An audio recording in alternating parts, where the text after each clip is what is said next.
Alright, and we are back on the WKNS here, working our way towards Wanamaker, finally. And we're going to jump around a little bit during this episode and try to detail the rest of the right-of-way between our orchard here and Wanamaker. And we get the bulk, pretty much the bulk of this is done at this point, at least most of the trackside stuff. So working my way downward in a linear fashion, which I told myself I was not going to do in this series, but I ended up doing it anyway, because I guess that's just how I work. We're doing a little trackside scene here, which is somebody's backyard, and looking at Google Earth, it appeared that there is sort of a small pond or mosquito factory in the back of this person's yard, and I thought that would be a nice element to model, even if it's not, if I'm just misinterpreting something that is on Google Earth there. It still ends up being a really nice detail to have along the trackside, and little ponds like this tend to have a lot of pond scum on them and be a little overgrown, so I wanted to make sure that I added enough details in there to give that sort of feel, and I'm pretty happy with how it turned out. Again, using some of these cust bush assets. I was told that cust means bush in, I don't know what language that is, but so that makes a lot of sense that the cust ones look really good as bushes, because that's what they're supposed to be.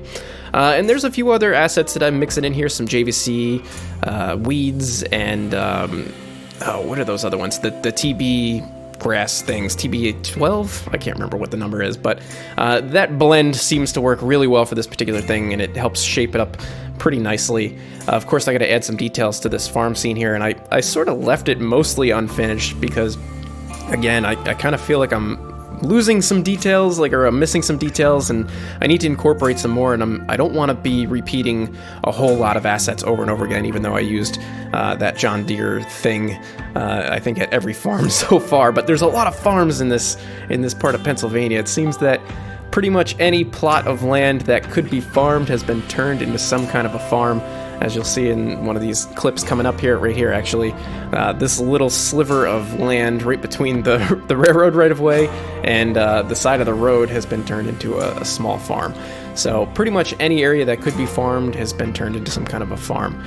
So I need to figure out exactly what assets I want to incorporate into each one of these areas so that it has a little bit of variety to it, and it's not feeling too repetitious, even though I have to work within a limited palette of assets that we actually have for this game. So I have to make do with what we got, but I also just don't know what to include in there.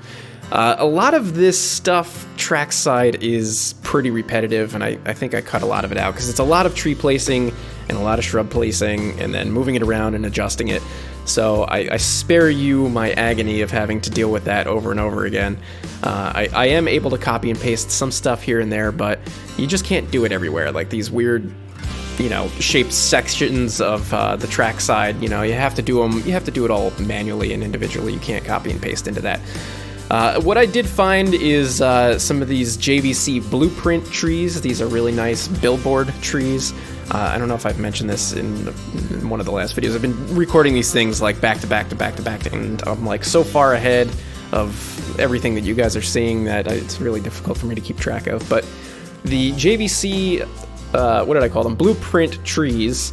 They seem to look really good and have pretty decent performance, and they work really well. You could probably use them straight up trackside and be fine with it, but I find that they work really well as filler trees to fill in the forests and some of these areas that are a little bit further away from the track where I don't need so much detail. I don't need trees blown in the wind and that sort of thing.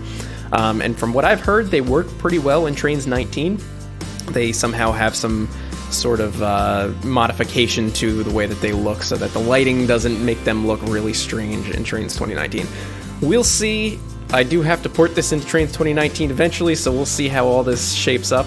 I'm preparing myself to have to do a stupid amount of asset replacement and probably almost have to rebuild the whole thing in Trainz 2019, but we're gonna see. We'll see how that goes. I don't know what to expect. I haven't even taken a look just to see what assets are compatible and which ones are not. But as I said in the previous video, I'm gonna have to change some of these out anyway, since I'm using a bunch of JR stuff, and I'm trying to avoid that. I'm trying to use the download station assets and things that are built in download station. So as long as I can keep it within that, I think I might be okay for Trainz 2019, but We'll see. I also have no idea how these RMM trees are going to look in 19 and the whole lighting and everything, because the thing is, in Tane right now, I really like the way that this looks. The lighting looks really great. It's very springtimey. It's bright. The saturation is good, and it's fine-tuned for Tane. And going into 19 with the new lighting update and everything like that, I'm afraid it's going to look maybe too bright, or I don't know, maybe it'll be too dark. I'm not sure. I really don't know what to expect. But we'll find out. I'm going to do a whole video on that, updating it for 19. One thing I want to point out is, after watching some of the cab ride views, I noticed that the sub-road bed, or the ballast, is mostly like cinders, or it's pretty dark. So I've been swapping out the ballast pattern that I was using before, which was like a light gray color, for these city street textures made by S. Myers. Once again, I applaud you. I love those textures so much. And they fit in really well here. They blend in really nicely with the dirt. And there's varying degrees of like coarseness to them. So some of them have like a really fine rock pattern, and some of them have really large rocks.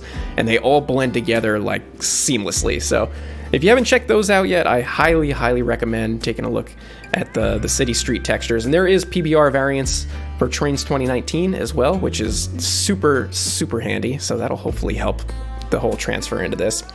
But here we are finally at Wanamaker's. Now, I don't know if it's Wanamaker or Wanamakers. I feel like I've seen it both, with the S on the end and without the S. And since this is kind of a key scene on the map, I spend pretty much the bulk of my time detailing this area for the rest of this video, and we're definitely going to come back and add some more stuff. This was kind of a challenging thing to replicate, because it is a key area on the real thing, and there's no street view really of this area, only on the main road. And I looked at some photos. I've been perusing some photos on Flickr and some other web pages that have some great WKNS photography. So I've been looking through some of that, and matching up the assets has been really hard. So I'm trying to just get the point across and get the gist. So these two little yellow station houses, those I'm pretty sure I found on the download station. I can't remember what the heck they're called, but I used those because they're small. They're about the same size as they are in the real thing, and they're the right color. So I didn't want to put something in there that was like red, for example, because everything on the WKNS is yellow. So I wanted to make sure that I was at least within their color theme, and then I could sort of fake it, I guess, or not fake it, but it's proto freelance, I guess. You gotta take some artistic whatever and make it into something that'll work given what we have. I talk about this all the time. I'm just like a broken record right now. But the main thing are some of the layouts of the houses around here, and the general store on the corner, which we're going to come back to in detail towards the end. But like I said, we jump around a little bit. So we're going to place some of these houses here in this little mini development and start shaping that up and try to get some of these background buildings in here as well. And again, I don't know what these houses actually look like in real life, so I'm just using the best guess that I can come up with. And, who's going to really be going too far away from the scenes anyway, and who is really going to know the difference? So, it's not that big of a deal. I'm trying to do my best to represent it. I know in one of my earlier videos I said want it to be perfect, and I do, but I have to just let things go at some point. So it's not going to be exact. One of the techniques that I'm using on here, and I think I spoke about it in a previous video, is outlining the areas with textures so that I know what is what. So I'll go into that F9 view where I can see through the grid and see the UTM tiles underneath, and I'll use a texture to outline an area where there's forest or an area where there's farm, and then I can turn off, I can hit F9 and go back to normal view like what we're seeing here, and then I know exactly where I'm going to plant trees, I know where the farmland is going to be, and then I don't have to constantly be switching between the transparency mode and regular mode. So that helps a lot. Of course, when you're in the transparency mode, you can't see the textures that you're placing down, but I usually just outline it, sort of, get like the outer edge, and then I kind of have an idea of where to fill things in. So here we're trying to get some of this trackside shrubbery mixed in here, and on the real deal it's kind of grown in, and it kind of turns into a little bit of a tree tunnel around this bend, and then it clears out a little bit. And doing tree tunnels, I should have talked about this when I was doing the main line through the woods there.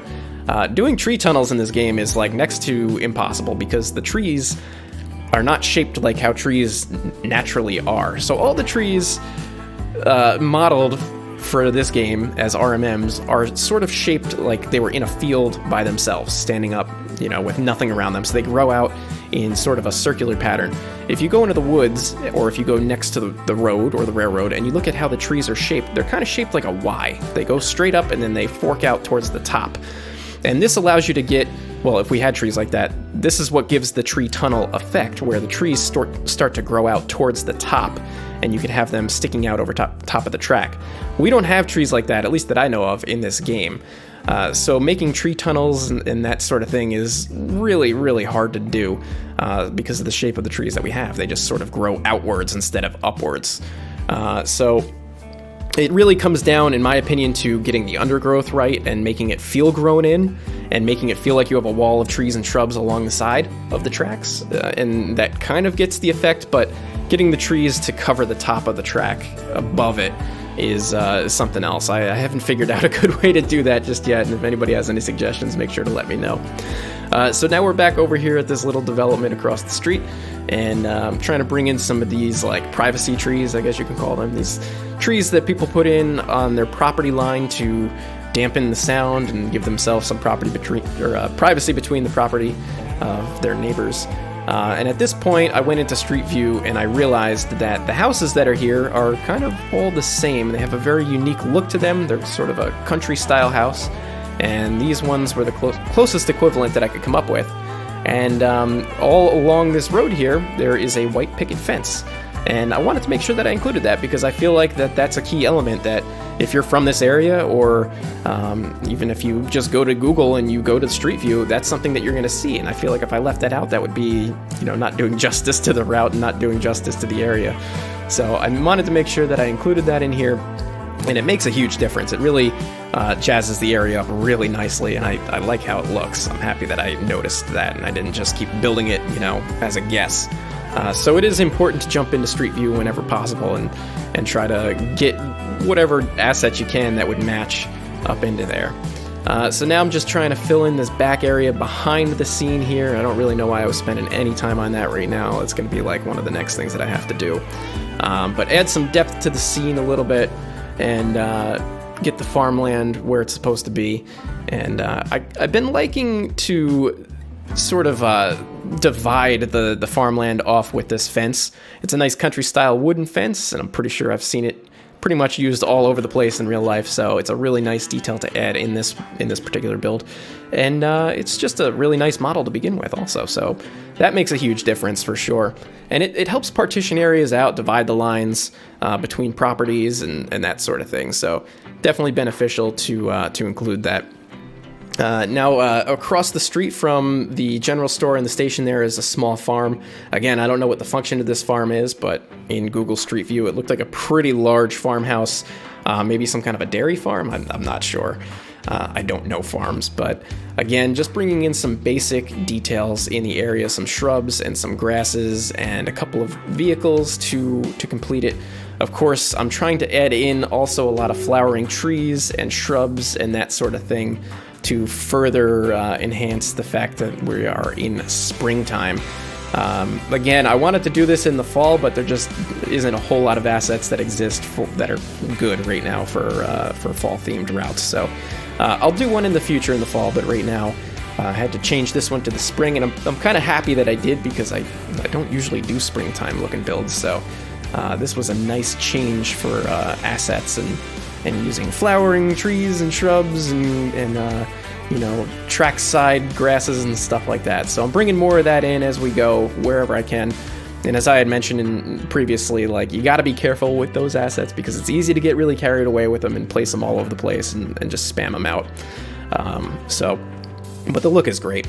And now in our last clip here, we're going to just detail this general store a little bit. Again, like I said, this was sort of a key scene. I couldn't find a building that resembled the actual general store that's there. Maybe if I do a little bit more digging, I might be able to come up with something. But this building looks great in my opinion, and once I added some of these little front door details, some more of these fruit stands and objects like that, I think it brings it together and it kind of gets the point across that it says right there, Country Farm Supply, right on the sign. And just a couple final details. We're going to throw an American flag on the front of that because that seems like a characteristic thing for the area. We're going to throw one on the farmhouse here, and then we're going to just jump into a couple flyovers and take a look at some of the work that we've completed so far. So I hope you guys have been enjoying the series as much as I have, because this has just been a whole lot of fun. So in the next couple of episodes, we're going to try to fill in some of these background scenes and do a couple of more passes of detail work. And then we're going to bring it into Trainz 2019 and see if we can clean it up. And hopefully we can release this thing very, very soon. So thank you guys so much for watching. I'll catch you guys in the next one.